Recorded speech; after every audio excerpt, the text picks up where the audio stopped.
Hey, it's Lawrence here, bringing you another episode on high intensity business. Hope you're doing well. In this episode, I had Discover Strength CEO and founder Luke Carlson, and we spent practically 80% of this episode talking about the MedX leg press. We talk about how do you utilize it in the best way with clients in terms of how do you coach clients on the leg press, and how do you configure the settings effectively. We dig into all of the details and nuances around the MedX leg press and other MedX equipment to help you allow your clients to perform better, improve your trainers' performance, and ultimately grow your business more successfully. So this was meant to be more of a masterclass on MedX in general, but we really decided that there's so much to each one of these pieces that we just focus on the MedX leg press, and I've decided that I'm likely to do more masterclasses on single pieces with guests in the future, as I think there is so much to be learned in this particular category.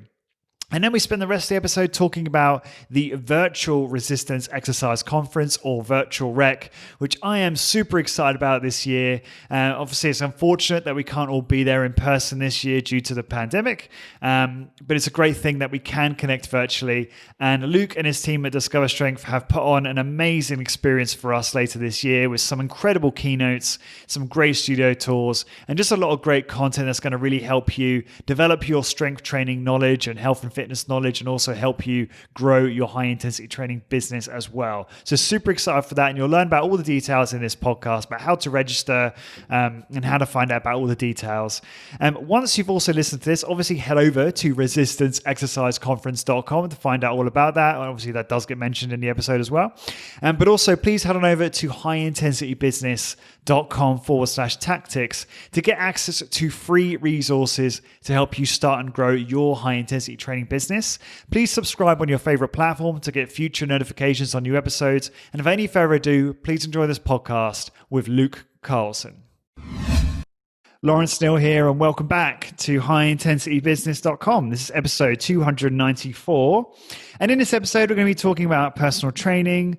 We're going to talk about MedX, and we're also going to talk about the Virtual Resistance Exercise Conference, which is upcoming. To help me talk about these things, I've got Discover Strength CEO and founder Luke Carlson. Luke, welcome back to the podcast. Thanks for having me, Lawrence. Always a pleasure to have you. I feel spoiled in the amount of times that you feature on my show. It's always very enjoyable to have you here, and I learned so much. And I wanted to just start off by talking about MedX. I suppose you and I have spoken about personal training a fair bit, and obviously I talk about high intensity training a lot on the show, but it'd be fun to actually just get into specifically utilizing MedX. And obviously I'm interested in that right now because I just opened a studio here in Galway. We have mostly MedX machines, so I'm fascinated in your own approach to using those tools and your different ways you utilize them. And I thought we would go piece by piece. So starting with the leg press, could you just give us an overall kind of view on how you might utilize that piece with clients? And then maybe I'll jump in with some specific questions about it. Yeah, so we think the MedX leg press is the best one leg press to purchase if you're going to purchase a leg press, because it's so versatile. We always look at it as 3 leg presses in one. I know you're going to have a listener that says, well, there's actually 6 leg presses in one. When I say 3 in 1, I mean the settings that you can do an upright setting, and we call it MedX leg press upright, MedX leg press mid, or MedX leg press squat, meaning you're lying all the way down. Now, I know that you could set it where you have an in-between setting there as well, but I don't know if you need every gradation, feasible. So 3 settings, and we count those as 3 different leg presses, right? So we'll program routine 1, you're doing MedX leg press upright. Routine 2, you're doing MedX leg press squat, for example. So you get a little bit of variation while using the same tool. So that's, I think, the starting point. And then how we set the seat, we maybe set it a little bit different. We have someone in the seat and we slide the seat forward. So their femur is just really close to their torso, right? So this is maximizing the overall range of motion. Now, why would we not do that? We don't do that if someone has low back discomfort when they're too close. We don't do that if someone has their low back or their hips peeling out of the seat when they come into the flexed position, meaning their femur is close to their chest and their pelvis starts to tilt and their butt and their hips come right out of the seat, then we would move the seat back a notch or two. Mm-hmm. But otherwise, we, as a general rule of thumb, we want to have someone packed in where their femur is close to their chest. Now, what we don't do is, and some of your listeners will do this, is they'll pin or gap the machine so that when they set it, there is a gap in the weight stack so that when you extend all the way out, you can bottom out where you can't move any further and you can avoid a locked position. We don't do that as a normal set. We'll do that kind of as an advanced overload technique or to create some variation, but we never do that in a standard set. We just slide the seat forward so someone's uncomfortably close almost, their femurs are up against their chest, and that's the starting and the ending position. Well, when we actually, I should restate that. That's the seat setting. And then we drop the shoulders down, and we always record two settings. We record top down, so it's the shoulder setting and then the bottom seat setting. Mm-hmm. So it would be MedX leg press upright, 8/12, for example. Now, when we start the exercise, we actually pull the platform out for the client. So they're always starting in an extended position. And we made this change maybe 2 to 3 years ago after, 8, 9, 10 years of doing it where they just started from the bottom position. So does that make sense, Lawrence? Like They don't start from the bottom. We pull it all the way out for them. And they may push a little bit, right? We may say, hey, just push a little bit. We pull it all the way out and we say, now this is your 0. This is your starting point. We do 4 seconds down from there. Whatever the cadence is, we do it down from there. And the reason we do that is you're weaker when you start start with a concentric, right? So we're always stronger if we do an eccentric movement followed by a concentric movement. And all your listeners know this because they've been on that machine a lot. Many of them have. But once the weight really gets up there, and maybe if you have either a female is our observation, or someone who's just a slower twitch client, they will have a really tough time even getting the first rep started. They literally can't do the first rep. And then they can do like 8 reps after that. So we realized pretty quickly that if you just pull it out for them and they start with that eccentric, then they're fine after that. So those are a couple of the nuances of how we use that machine. When you pull the plate, where do you pull it from? Where are you standing when you do that? So we're standing in front of the whole machine facing them. Okay. So I would grab the top of that foot platform. My hands are probably pretty close to their toes, and I'm pulling back on it. And I can put my foot up on the bottom part of the machine to get a little bit of leverage. Yeah, I was going to say, because if it's pinned, then you're going to be pulling a lot of weight, are you not? You're going to be pulling a lot of weight regardless. Yeah, you're going to be pulling a lot of weight regardless. But you're using all of your leverage. And when their feet are on the platform, even if they're not trying to push, they're pushing a little bit, right? Just the weight of their feet and legs on that platform is some assistance to you when you're trying to get it out. So and a lot of times we'll count. We'll say, hey, we're gonna come all the way out in 3, 2, 1, and then we do most of it. We get them extended, and we say, okay, this is our starting position. Okay, and even if you've pinned it at 480 on each leg, you still don't have an issue with trainers pulling that plate back, because that is almost 1,000 pounds. Yeah. Like I said, we don't pin it on a normal set. So if that was the case, or if we just had a client that was using 480 pounds, we would just say, hey, you push a little bit and I'm going to do most of it, and we'll get you to an extended position. Mm-hmm. Okay. Sorry, Luke, I'm misunderstanding that. So are you saying that you still pin the load before you pull that plate back, right? Before they're starting the exercise. So it's still, I don't mean you're gapping it. I mean, you're pinning it in terms of, what I meant is you've put the pins in at the right resistance. That's what I meant. Yeah, I just confused your whole listenership. I'm sorry. Yeah, that's okay. The pin is in the machine and it's ready to go and it's fully loaded with weight, and it may be 480 pounds. Yep, absolutely. Okay, it's not something I've tried specifically that. I haven't tried doing that yet, so that's something I'll have to try.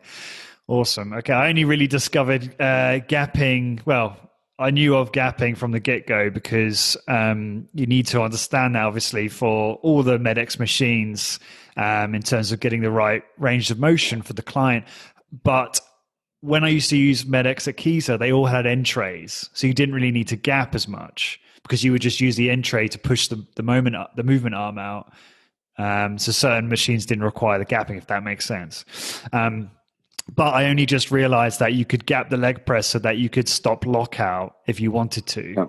Yep. which was a huge sort of aha moment. But obviously, you got the people listening to this, and you have known that for decades. So that's quite funny. Now, okay, okay, just a few nuanced details I want to ask about. So you'll always adjust the seat, obviously, while the client is sitting in the seat. So you'll actually slide it back and forward while they're actually in the seat. Now, is that ever challenging with particularly heavy individuals? Well, it's a lot. Yep.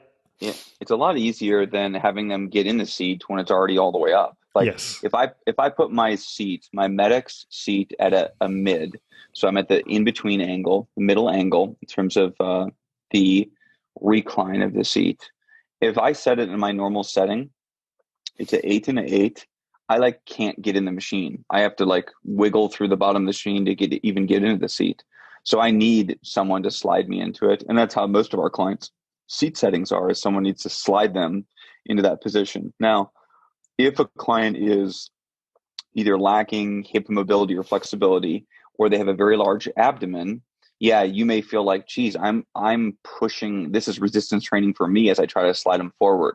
So we'll always remind them, relax your legs as much as possible, and then we slide them forward. And we actually have a reinforced platform behind our leg press that we had attached to the wall, so the trainer can put their foot against the wall and slide the leg press forward.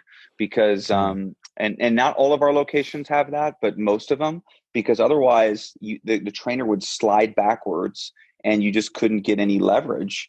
And the other thing we did is we took the heel of your foot, went right through the wall, through the drywall multiple times. And we were just beating up this wall. So we reinforced it so you could push off the wall and slide someone forward. Interesting. Okay.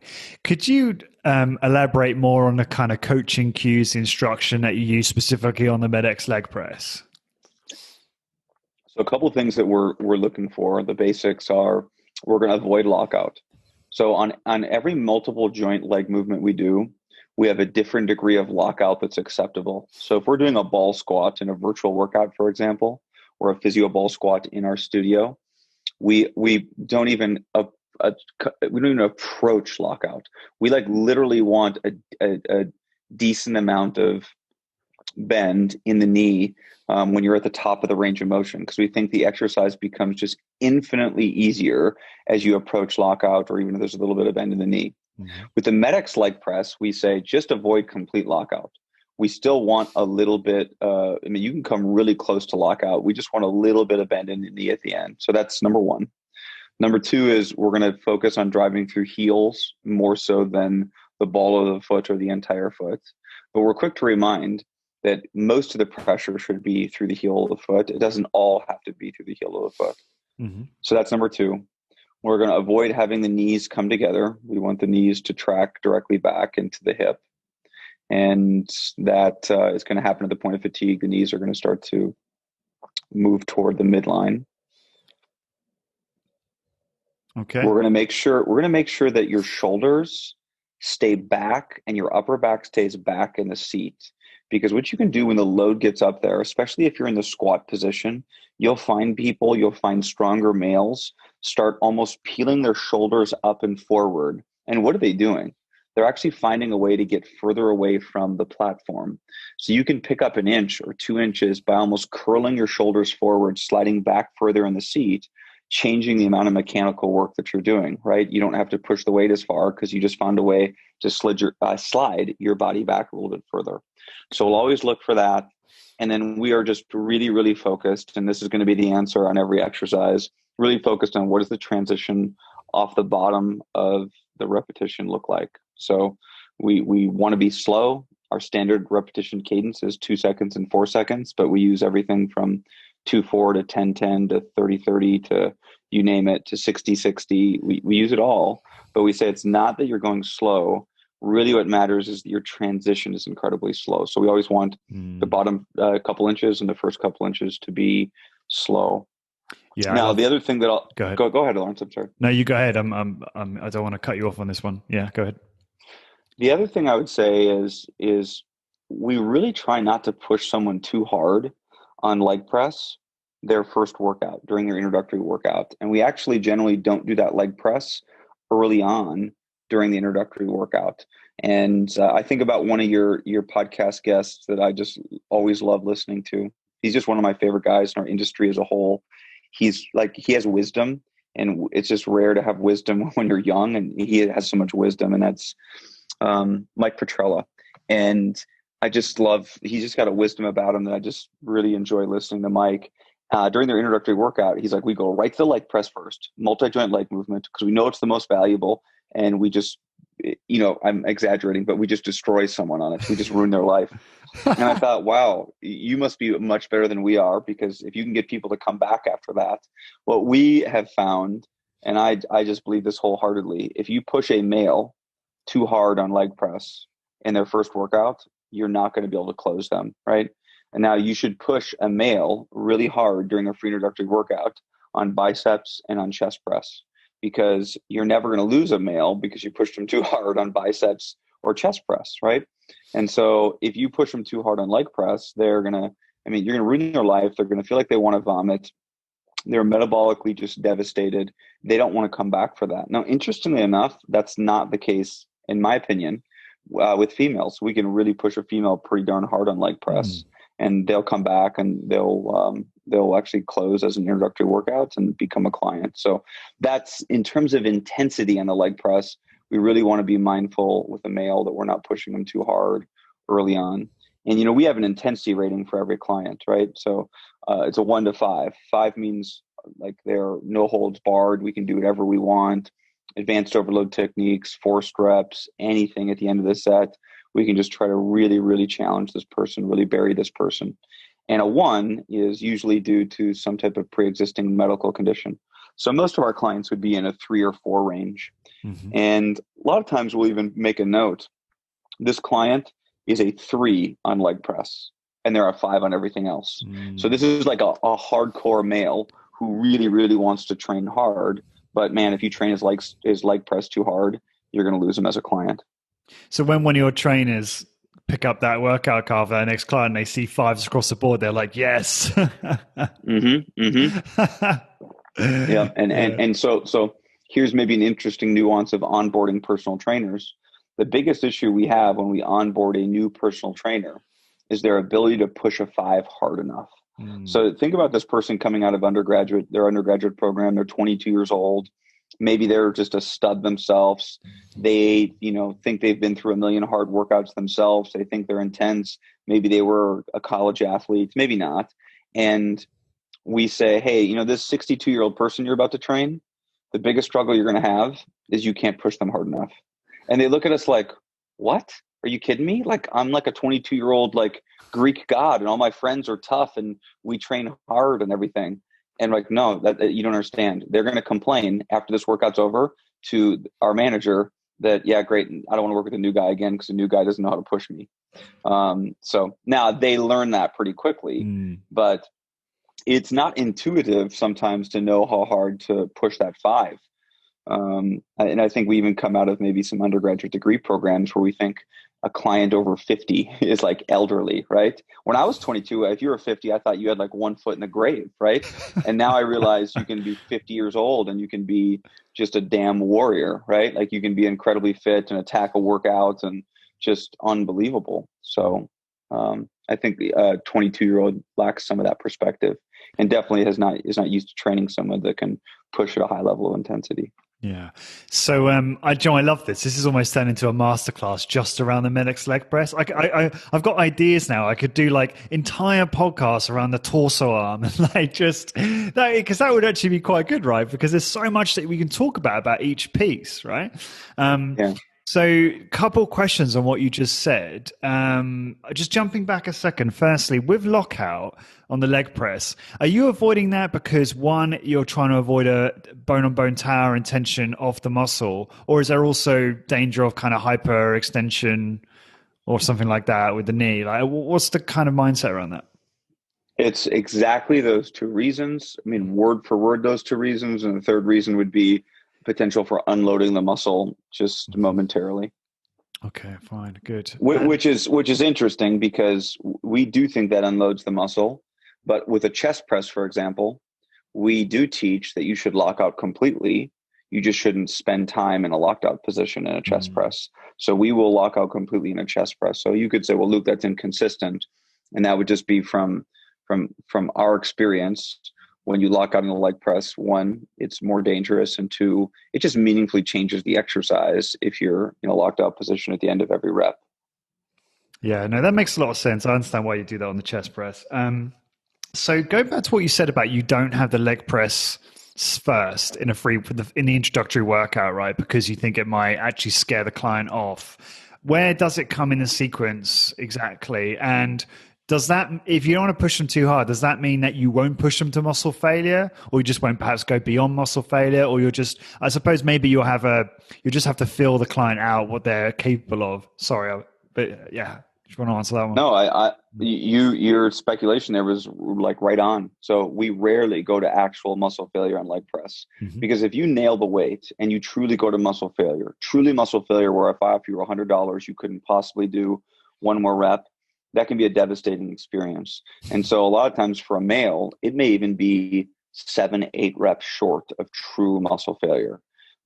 You know this, and you've probably had. I know you've had some researchers that have done research on this and how poor we are at estimating how many reps we have left in the tank.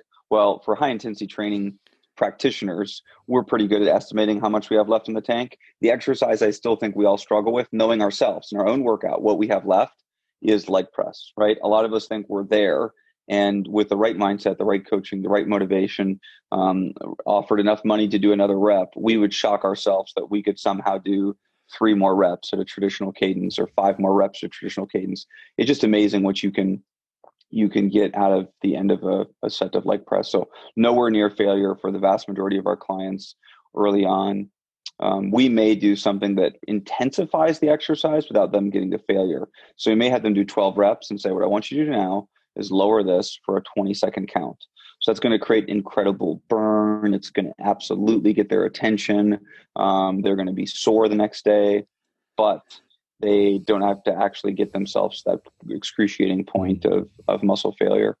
Now, I want to mention one other thing, Lawrence, with what we talked about, the nuances on form and everything. I actually am just adamantly opposed to spending too much time getting someone set up in the leg press. So, like if you're familiar with super slow certification, for example, I mean, there's a lot of nuance to being able to use a leg press. And I was at a conference once where a presenter talked, and it was like an hour presentation just on how to get into the leg press. And I just said, well, forget it. Forget it. If it takes an hour to get into a leg press, no one's ever going to resistance train.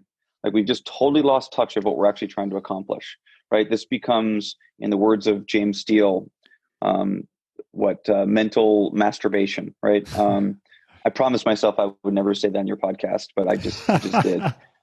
I think that's more for us. That's more for our own intellectual pursuit than what's best for the client. What exactly? I mean, what do they teach? Why does it take an hour? Like, what's the nuance of that particular that particular speech? I'm curious now.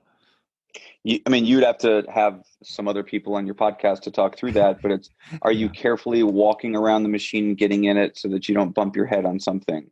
Are you, like when we think about putting pressure from the foot into the platform, I want you to think about first just trying to compress the soles of your shoe, right? Mm-hmm. First, and then ease in to try to get 1 to 2 inches of movement. And there's just so many different nuanced things on, where's your chin? Are your hands relaxed on the handle? And I think that you want to teach all of the elements of form until teaching more elements of form actually make the exercise counterproductive. So at some point, there's diminishing return on better form or good form. So I think we want the best possible form so that it does not impede on the actual intensity of the exercise. I think we have this massive issue in high intensity training, massive issue that we're spending so much time teaching form that we absolutely compromise the intensity of the exercise because we actually have a client constantly thinking about what's going on with their form. I told a trainer, one of our trainers, after they trained me recently, I said, why do you keep telling me to bring my chin up, my head up?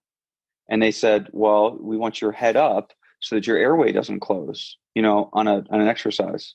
And I said, okay, so oxygen, right? So that's like on the bottom of Maslow's hierarchy of needs, right? My body is going to find a way to make sure that I'm getting oxygen, right? Mm-hmm. So I'm never going to be limited on this exercise because my chin's down and I'm not receiving enough oxygen. And if I'm not receiving enough oxygen, you know what I'm going to do? My body will lift my chin up so that I can breathe more effectively. So you don't ever need to give me that cue from an oxygen standpoint. Now, you do need to give me a cue on a Valsalva standpoint. So I just, and that particular trainer told me no less than 15 times in the workout, chin up, chin up, chin up. I'm like, if you continually tell a client that, they're going to think keeping your chin neutral is the single most important element of producing muscular strength and hypertrophy adaptations. And of course, it's not. It's literally not in the top 1,000 most important things. So if we're going to cue or we're going to be tough on form, it better be A, related to safety, and B, it better be related to something that actually produces better results. And I think we've gotten to this where we're almost distracting the client with one more nuanced thing we could tell them. So just to make sure I understand this properly, and I'm going to kind of give you a summary of what I think is more appropriate. It's almost like you're trying to look for maybe an 80-20 on form as it relates to, how the others you specified earlier might preach on form for an hour, an 80-20 of that, talking about the things that really affect safety and performance. Because I remember your other course, your How to Build a Multi-Million-Dollar Gym course, which, by the way, we are going to be selling via highintensitybusiness.com. So look out for that products. And during that course, you mentioned how one of the most important things, I believe you were talking about retention or something along those lines, was being really, really bullish on form. So could you just elaborate a bit more on what you mean by that and how not to then go too far in that direction? Yeah, I think it's literally this simple. You should be incredibly strict on form elements that matter. So sometimes when we're strict on form, we're finding minutia to give feedback on and correct that don't impact the safety or the effectiveness of the set. So I would say scrap anything that doesn't actually improve safety or effectiveness of the set. And that sounds obvious, but I still think we're doing that all the time. We're mentioning things that just have no impact on safety or effectiveness of the set. And then I think we should never, ever, ever let anything slide that form related that actually is around safety and is around effectiveness of the set. So you want to, in the words of Stephen Covey, you do not want to major in minor things. Okay. You want to really focus on the major things, and you're calling it 80-20. I'm just saying, I want to focus on the things that actually are going to be linked to a safer training experience or better results. And as soon as you tell a trainer that, they're like, oh, okay, I thought my goal is to just nitpick on stuff. And even if that was valuable, which I definitely don't think it is, my response to anyone when they give me an element of form, I say, show me any peer-reviewed scientific research that supports that as being an efficacious way to either make the training experience safer or produce greater results in terms of strength and hypertrophy. And of course, the answer is, I don't know. So someone just told this to me and it was passed along from someone else. And, we have no idea. And a lot of times there's good foundation or speculation as to why it may be safe. But a lot of the stuff that we have as a sacred cow in terms of exercise form, we have no evidence to say that it's actually the case. So we kid ourselves in high intensity training and say we're all about evidence-based training. We're really generally not. We're about high intensity training learned from a couple people.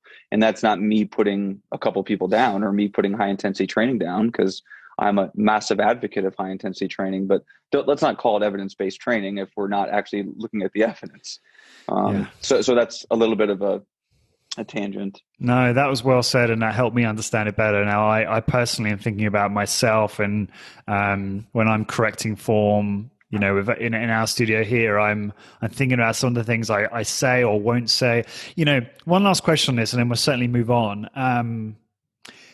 Are there times where an individual's exercising so perfectly well, their form is so good, that you'll be quite silent during a number of repetitions? Because sometimes I feel like there's a feeling that makes you want to over talk or say something so you feel like you're being useful. Can you just address that for a moment? Yeah. So what a great question. That's such a brilliant question. So I would say a couple things. One, when you talk less, it teaches the client that when you do talk, you're going to say something valuable. Okay. So that's an argument for talking less.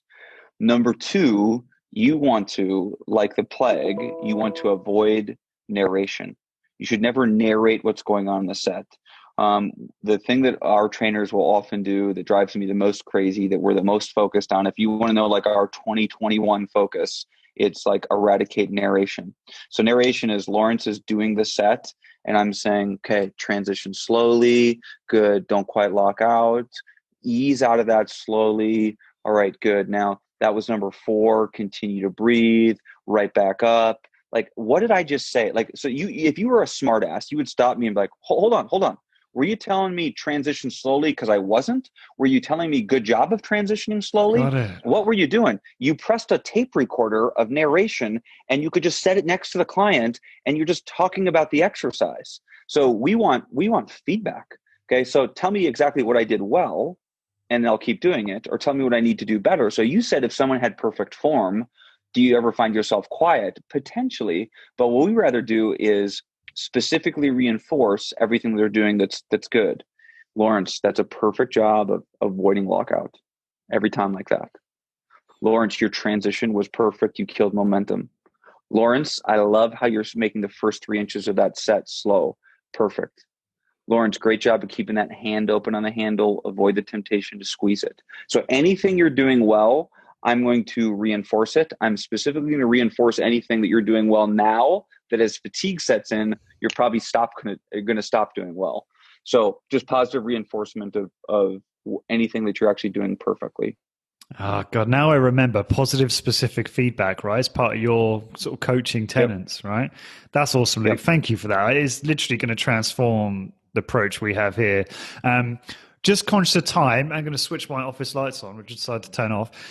Let's talk about the upcoming virtual resistance exercise conference, or REC. So tell us about it. What is it?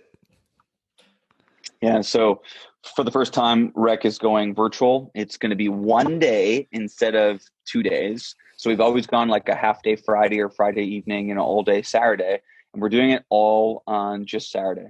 Okay. So we have a really interesting format and we're able to do things virtually that we normally wouldn't be able to do live in a conference. And I'm incredibly excited about it. So let me walk through a couple of things that we're going to be able to do. Now, clearly, we're going to have keynotes like we've always had.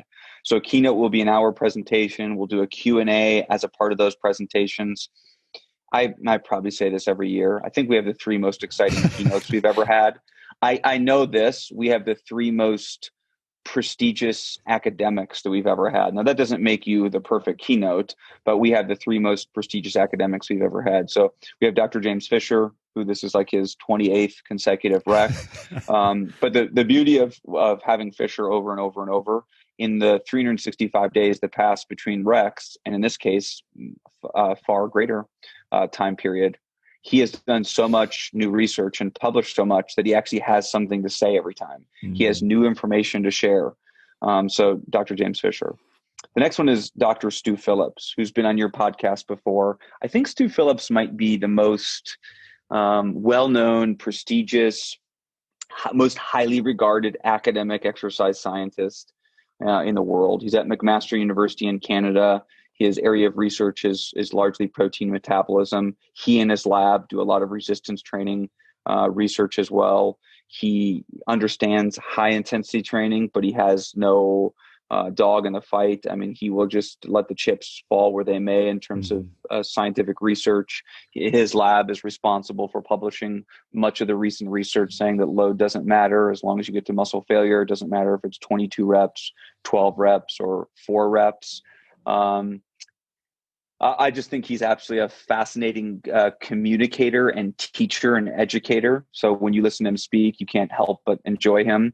He is a big deal in the traditional kind of academic exercise science world, in that he gives a keynote presentation at something like the American College of Sports Medicine, which is a really, really big deal in that world. So Stu Phillips is just going to be incredible. And then our last keynote is Dr. Bente Clarlin Peterson. And Dr. Peterson is the creator of the term myokines. She's a MD, and she's in, I should know this, Copenhagen. I'm 99% sure she's in Copenhagen. And I think she might be, again, this is my speculation, I think she might be the most brilliant, just high IQ speaker we've ever had at Rec. She's just a brilliant woman. And my biggest concern is, she be able to make the content palatable enough for our audience of really resistance exercise practitioners? And I'm certain she will, because she has a TED Talk about her topic that, has had a trillion views. And so I know that she can talk about this material at any level, but she'll talk about myokines and all of her research around myokines. And I mean, she is the founder and creator of that terminology, and her lab is the lab that's discovered that. So I always like keynotes. Keynotes are going to be great. We have the best keynotes we've ever had. But what I'm really excited about is our rapid speakers. So in the past, we've done like this 5-minute presentation, right? And you hear from all of these different practitioners, all of these different colleagues of ours. And I just love learning from our colleagues, right? And rapid's a great way to do that, a quick 5-minute presentation. Well, this year, all of the rapid speakers are going to be from that person's gym, their studio, their facility. And it's going to be some element about how they actually train a client. And so I love having someone on stage talk for 5 minutes about one of their great ideas. But man, to go into their gym, into Patty Durrell's studio, to go into Owen's studio in San Francisco, to be with Jay Vincent and actually have him do a demonstration with us, and Mike Petrella and Skylar Tanner and Peter Rana and his X-Force equipment in New Zealand, and Jeff Tomaszewski and Diana Del Garbino and Mike Lepowski. Everyone's facility is so different. And so beyond what they're just going to teach us, like, I'm really looking forward to that, clearly. I also just love seeing other people's gyms, other people's facilities, their studios. And so I can't wait to get a mini tour and then see some demonstrations in their actual facilities. So I think that'll be I predict that'll be a highlight of the conference. Yeah, and then we're also doing an operators roundtable. So it's Roger Schwab, who is famously of Mainline Health and Fitness, and he sold that health club. And in that health club, he had 100 Nautilus machines and MedX machines and MedX medical machines, and that's where he trained Mike Menser. He sold that club, and now he owns and operates X-Force Philly, which unequivocally is the most beautiful studio in the world.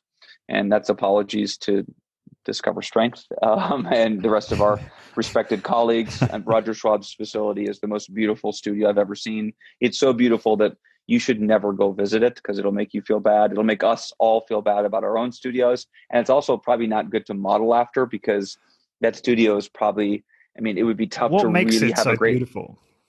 It's the physical plant itself. It's massive. It curves around like the top floor of an office building, where you overlook the lobby of the office building. There's beautiful glass. The flooring's incredible. The high ceiling's unbelievable. Office spaces are incredible. The amount of equipment he has is absolutely unreal.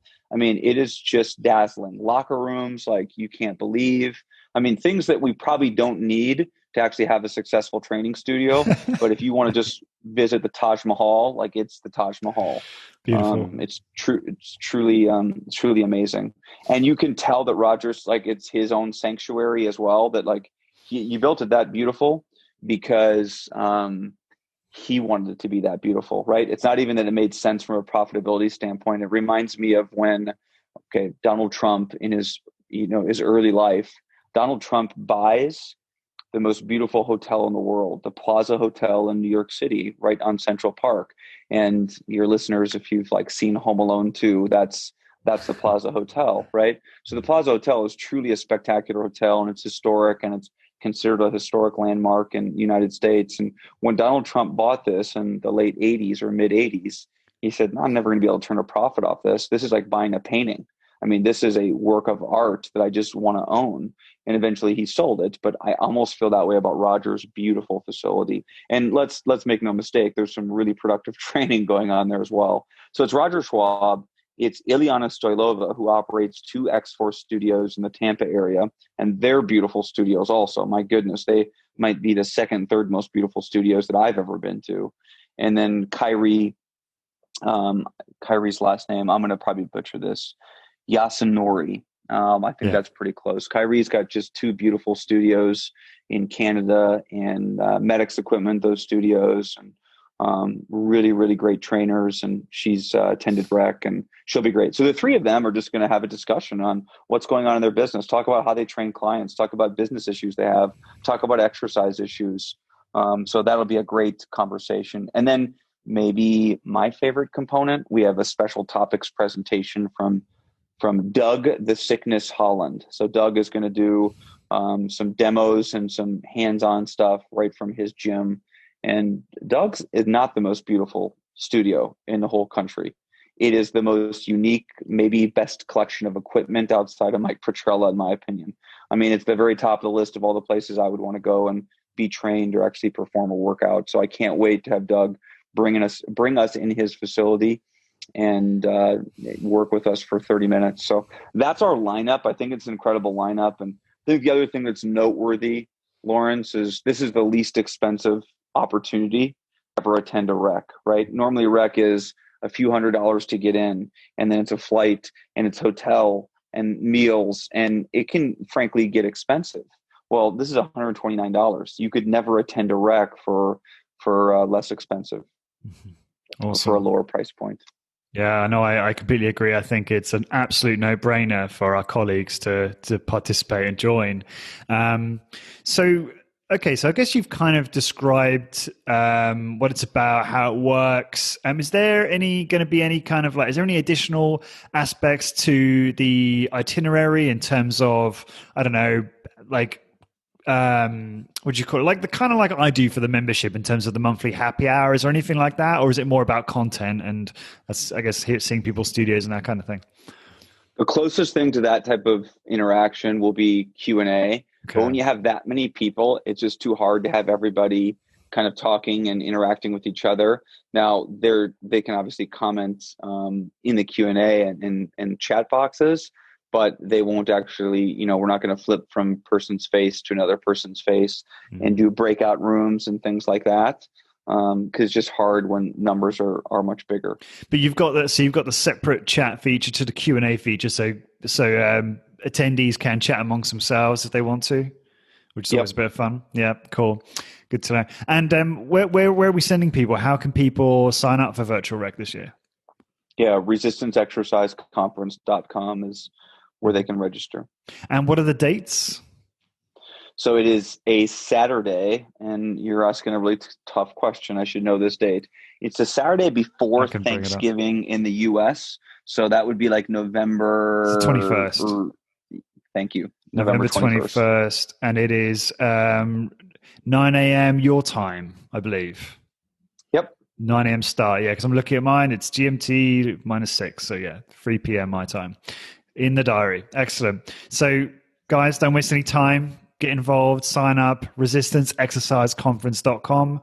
I will be there as well, and I look forward to seeing you and chatting with you in the sidebar. Luke, thank you so much again for joining me. I really enjoyed this MedX leg press masterclass, and I learned so much, and you've actually inspired me to do, as I said, individual podcasts on actual individual pieces. What do you think? Do you think that's absurd, or do you think that's a good idea? I can just speak on my behalf. I would love to have to listen to your different guests go deep on each MedX machine that they use. And so I could selfishly pick something up and maybe tweak how we use a particular exercise. I think it'd be awesome. Yeah, thank you. Yeah. So, and also interested the listeners, what you think as well, whether you think that would be a good idea. Very easy to tell me. Just go to highintensitybusiness.com and you can contact me there. Luke, best way for people to find out more about you?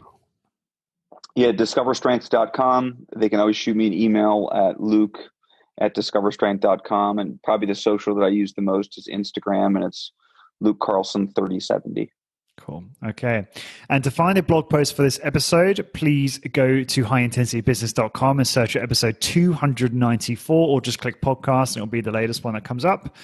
And until next time, thank you very much for listening.